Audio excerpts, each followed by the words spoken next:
Bonjour, bienvenue dans cette vidéo. Aujourd'hui, c'est une présentation d'un support pédagogique que j'utilise dans plusieurs de mes filières, que je vais utiliser dans plusieurs de mes filières.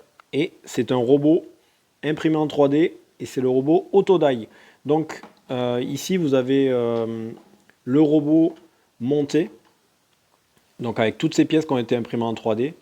Je les ai assemblées.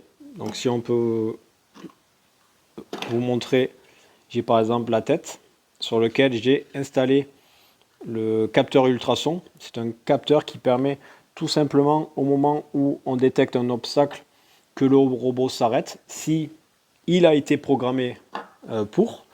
Donc là vous avez le capteur, hop, il se fait autofocus, le capteur dédié. Tout ceci se branche sur une carte Arduino Nano. Donc vous avez sur internet les fichiers STL pour pouvoir imprimer le robot en impression 3D. Tout est en open source, il y a énormément de ressources, il y a une grosse communauté autour de ce robot parce qu'il a l'avantage d'être pas cher et à titre personnel, il va permettre de checker un certain nombre de compétences et de connaissances que j'ai besoin pour mes filières 3e prépa métier, mais je vais pouvoir le réutiliser. En tout cas, j'ai pour but de le réutiliser dans d'autres filières, notamment les maintenances industrielles qui sont maintenant MSPC, où on a l'automatisation qui est assez présent. Automatisation connectée, le C c'est pour connecter. Donc automatiquement, c'est pas inintéressant aussi de réutiliser ce support pour varier les plaisirs. Donc Arduino Nano, voilà, l'impression 3D. À l'intérieur de ce robot, vous avez donc des servomoteurs. Donc là, c'est vraiment les servomoteurs très basiques qui permettent tout simplement d'orienter les jambes du robot. Je vais vous montrer dans la suite de la vidéo, mais il y a énormément de ressources, notamment des programmes à lui injecter pour qu'il se mette à danser. Et l'objectif, c'est aussi d'aller beaucoup plus loin. C'est-à-dire qu'on peut notamment essayer de peut-être de communiquer avec lui avec une télécommande. On peut éventuellement lui ajouter une carte Bluetooth pour communiquer avec une application. Donc tout ceci existe. Sauf que même si ça paraît facile, même s'il y a énormément de ressources, il y a régulièrement des difficultés et des obstacles à franchir pour que ce robot puisse fonctionner correctement. Il y aura sûrement une série de vidéos autour de ce système, mais là on est vraiment sur de la présentation. Je vous mets juste... Allez, j'arrête de parler, j'ai basculé sur... Je me suis rapproché de mon ordinateur et puis je vais vous montrer rapidement 2-3 choses que je vous ai expliquées précédemment. Donc là, on retrouve notre robot. Alors, c'est pas très académique, mais je vous montre rapidement. Donc là, vous avez le site internet de Autodie. Donc, vous pouvez acheter des kits. Vous pouvez tout simplement construire votre robot ou plusieurs types de robots. Donc, vous avez tous les fichiers en STL disponibles. En termes de codage, donc je fais assez vite, hein, c'est que de la présentation, mais en termes, vous avez des vidéos YouTube qui vous présentent tout ça. Vous avez des kits de programmes qui sont déjà fournis. Vous avez même le kit de calibrage. Donc ça, on verra plus tard, mais le kit de calibrage, ça va permettre de notamment régler correctement l'orientation des pieds pour calibrer les cerveaux et pour que notre robot soit le plus stable possible. Vous avez également donc la possibilité d'utiliser Arduino. Vous avez donc une grosse communauté disponible. Vous avez donc les programmes Arduino. Donc Arduino, c'est ce genre de programme. Donc ici, tout est déjà codé. Je n'y connais rien, c'est du C++. Moi, vraiment, je ne sais pas utiliser, je ne sais pas coder. C'est l'avantage d'utiliser donc des outils et notamment un support où vous avez une grosse communauté internationale. Donc là, par exemple, c'est le programme Joyeux anniversaire que je vais vous présenter sur le robot. Donc je vais le faire danser tout de suite.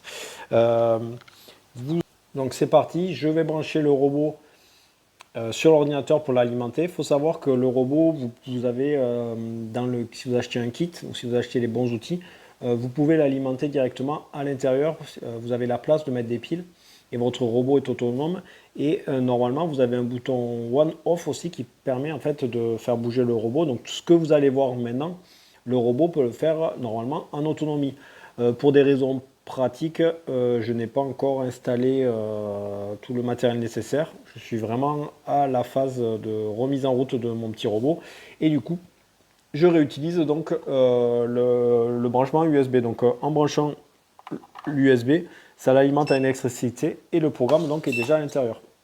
Donc là, vous avez le robot donc, qui se met à marcher.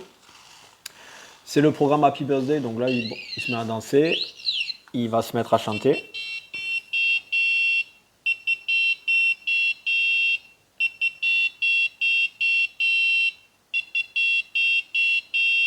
Voilà, magnifique. Donc vous pouvez voir en fait, vous avez 4 servomoteurs. Vous avez les servomoteurs qui vont lui permettre donc d'avancer. Et en fonction de ce que vous allez programmer, donc là, on va peut-être l'arrêter. Mais en fonction de ce que vous allez lui programmer, vous avez également donc une application qui lui est dédiée. Et là, on retrouve sur quelque chose que vous connaissez peut-être, le codage par bloc. C'est-à-dire que si vous n'êtes pas initié, comme c'est mon cas, à la programmation Arduino, vous pouvez déjà utiliser donc ce logiciel qui s'appelle Autoblocky. Et vous allez pouvoir tout simplement aller rajouter des placements en avant, en arrière, etc., faire des boucles.